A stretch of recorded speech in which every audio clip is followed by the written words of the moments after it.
Souvent, les expositions des planétariums sont un peu une encyclopédie de l'astronomie et de l'astrophysique.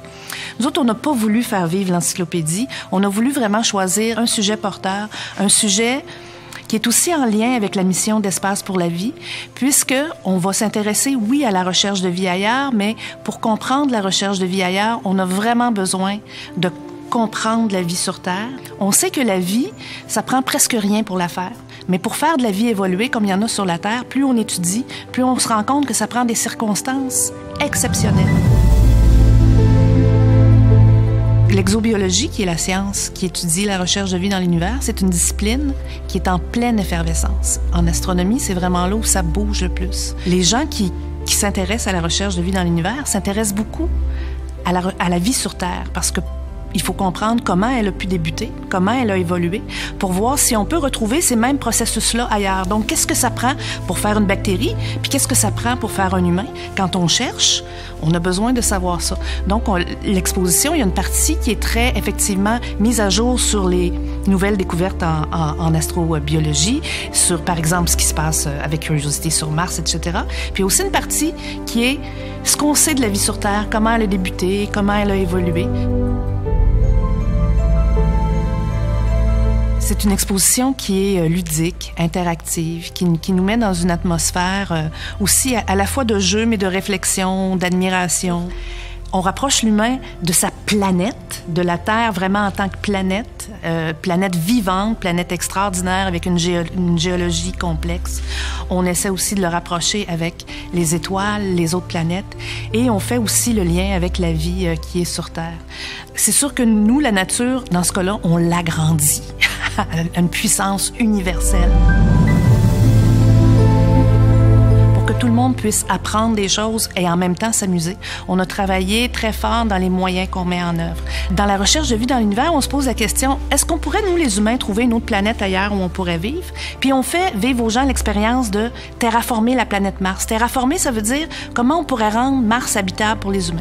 Alors les gens, avec différents instruments, ils modifient la planète Mars jusqu'à ce qu'elle soit acceptable pour les humains. Et on a beaucoup essayé de varier le genre de moyens pour que ça soit intéressant un peu pour tous. Je dirais que c'est une exposition pour adultes, mais on a pensé aux petits, en laissant ici et là des activités qui sont plus intéressantes pour eux. Je dirais aussi que c'est une exposition dans laquelle on va pouvoir venir plusieurs fois.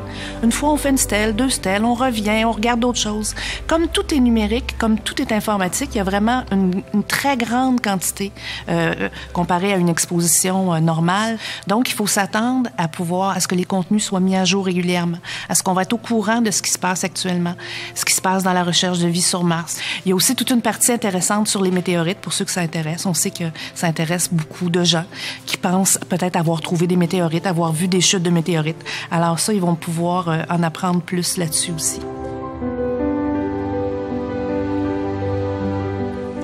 Travailler sur une exposition, c'est beaucoup de personnes. Au départ, c'est des personnes du contenu, les astronomes du planétarium, des scientifiques à qui on a demandé leur collaboration.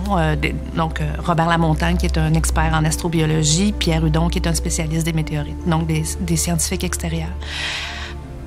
Bien sûr, les directeurs artistiques, dès le départ, qui, dans le travail de contenu qu'on fait, nous aident à faire des découpages. Puis ça, c'est beaucoup le travail du muséologue, de faire les découpages, d'associer des éléments avec des objets, des images. Par la suite, on a travaillé avec un scénographe, qui est Laurent-Michel Tremblay, qui fait toute la mise en espace, qui fait les plans, les devis, des designers graphiques, des programmeurs audiovisuels, des concepteurs multimédia audiovisuels, parce que dans cette exposition-là, il n'y a pas de texte imprimé. On est toujours dans la vidéo, dans le multimédia, toujours, de façon très novatrice d'ailleurs. Alors, on a un spécialiste en éclairage.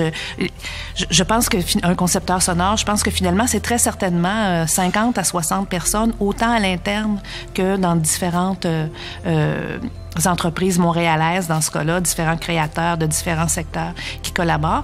Démarrer une nouvelle institution muséale pour une muséologue, c'est extraordinaire aussi.